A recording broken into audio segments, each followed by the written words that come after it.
minus 17 seconds and counting. 15,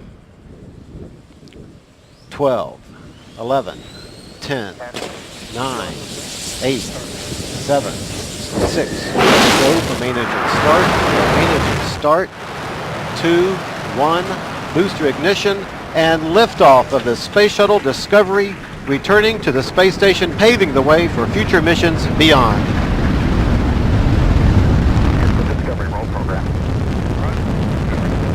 Now controlling the flight of Discovery, the Space Shuttle begins the journey back into orbit. Discovery completes its roll. The shuttle now heads down, wings level, for the 8.5-minute ride to orbit. This view from a camera on the external tank's liquid oxygen feed line, showing the bird's eye view of Discovery as it races towards space, a star-spangled start to Discovery's mission. Discovery's 3 liquid fuel main engines now throttled back to 67% of rated performance, reducing the stress on the shuttle as it breaks through the sound barrier. Discovery already 3.5 miles in altitude, 1.5 miles downrange, traveling almost 750 miles an hour. Everything looking good on the bird.